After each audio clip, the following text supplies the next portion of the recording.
বাবা গো, বাজারে যে তরকারি বেগুন পটল ঝিঙ্গে এগুলো আর মুখই রোচে না। কি দিয়ে কটা ভাত খাই তাই কোনদিন।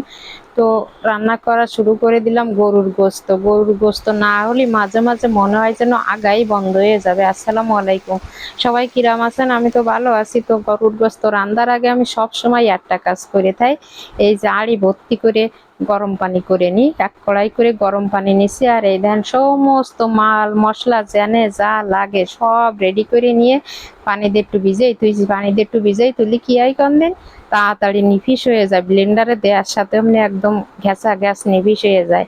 তো এই যে মশলা কটা ব্লেন্ডারে বেটিয়ে নেবো, আর ওদিক গরম পানি দিয়েছি, ওদিক গোস্ত মোস্ত কাটিয়ে টেটিয়ে সব রেডি করে নিছি।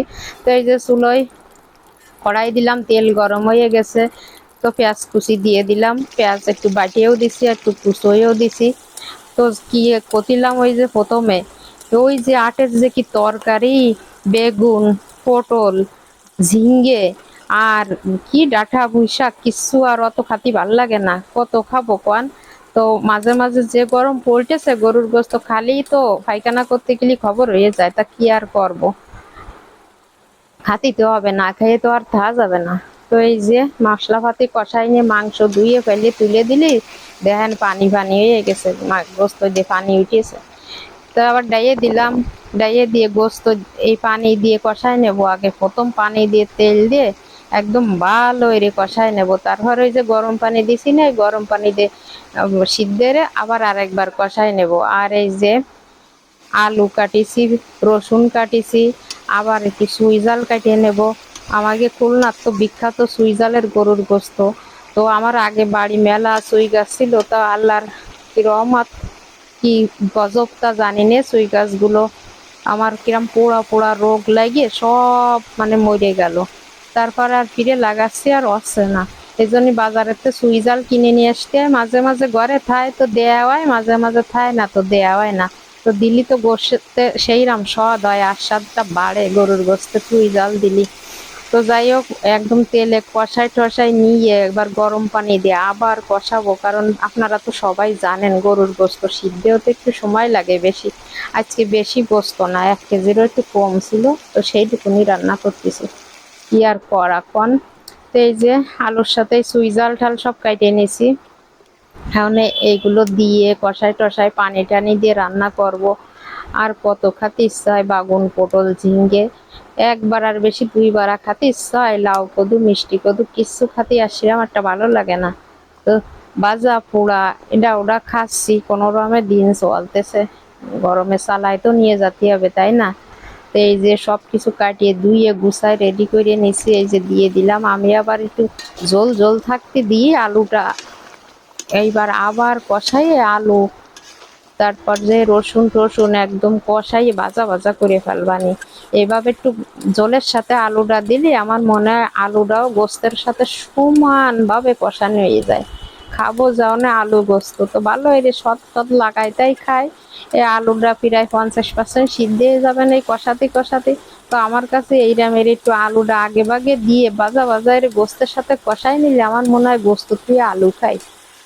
তো যাই হোক, আলু দিলে কি হয় খাতি ভালো লাগে, আর আমাকে বাড়ির সবাই গরুর গোস্তের আলুটা পছন্দ করে। আর গোস্ত আবার একটু বরকত টরকত দিয়ে তরকারিটা বাড়ে, 2 একক তো বেশি খাওয়া যায়, এই ছাড়া আর কি।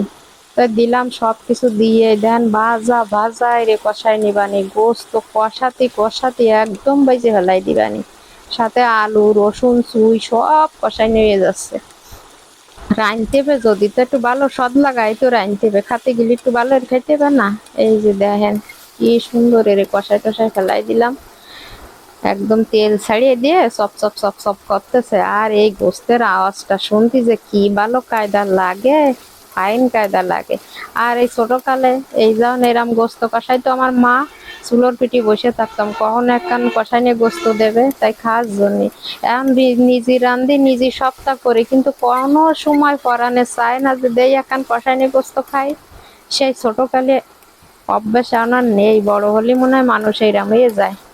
তো গোস্তটা খাতে কিন্তু সেইরাম স্বাদ হইলো, দেন কষানি দিয়ে তো আপনারা বুঝতেই পারতেছেন খাতে কিরাম স্বাদ হইলো। তা আমি কেম মেরে রাঁধতেছি সবাই তো দেখতেছেন, তা আপনারাও তাহলে ওইরাম মেরে রাঁধে খাইয়ে নেন। আপনাকে গোস্ত আশা করে এরম স্বাদ হবে না। এখন কেউ এসে কমেন্ট করবেন, আপা আমার একটু দিলেন না, দাওয়াত দিলেন না, খাতে দিলেন না, ডাকলেন না। আরে বাবা, গোস্ত রাঁধতেছি এইটুকু, আর তোমাকে ডাইয়ে আসতে আসতে তো আমার খাওয়া সারা হয়ে যাবে না। তো এই গোস্ত রানবো আর কি আরবো, ওই যে গল্প দিছিলাম না, পটল আলু বাগুন আর কত খাবো, তাকে কিছু পটল কুচোয় নিছি, আর এই যে আলু কুচি করে নিছি, পটল দিয়ে এই আলু দিয়ে বাজ দিছি। আর কি আরবো, খাতি তো হবে, খালি গোস্ত দিয়ে তো আর সবকিছু হবে না। এই গোস্তটা রান্দা হয়ে গেছে, আর আলু পটলটা বাইজে নেব, মানুষ আছি 2 জন, এই হলি আমাকে হয়ে যাবে না। এই বাজারটা বাজলে আমার রান্না বাড়া শেষ। গরমে মোটে ইচ্ছে হয় না এই চুলোর পিঠে এসে রাঁধতে। তো গরমের মধ্যে আমি কি খেয়ে বেঁচে আছি তা জানেন? খাচ্ছি খালি আম ডাইল। আর ওই আমের গুটি ধুয়ে দিছি ফ্রিজে, ওই সারা বছর ওই দিয়ে আম ডাল রানবান আর খাওয়া নেই। অন্য সময় আমের গিরান খাতে ভালো লাগে ডালের মধ্যে। অনেকে আবার পছন্দ করে না, আমার ভাই জম্মের ভালো লাগে। তাই এই যে গোস্তটা হইলে এই, আর আছে বাজারটা ওই পাশে ওই। এখন এই গোস্ত অর্ধেক বাটিতে কাটিয়ে সরাই থুবানি, তা না হলে ওই সব উপরেতে খাওয়া হয়ে যাবে না, আর তলের তাক দিয়ে একলি আর খাতে ইচ্ছা হবে না, সাদা হয়ে পড়বে না। আর অর্ধেক গরম গরম ভাগ করে সরাই তুলি, পরের অর্ধেক গরম করলি তখন খাতে ভালো লাগে। দেখছেন আমার মাথায় কিরাম বুদ্ধি, এরাম বুদ্ধি খাটায় চলতি। আর সংসার জীবন করতে গেলে মাথার মধ্যে অনেক বুদ্ধি লাগে। আমার মাথায় ভাই জম্মের বুদ্ধি, দেন অর্ধেক সরাই তুলাম, ওই অর্ধেক খাবানি আর এই অর্ধেক পরে জাল দিয়ে খাবানি, সেইরাম স্বাদ লাগবে না। তো সবাই ভালো থাকবেন, ভিডিওটা দেখার জন্য ধন্যবাদ।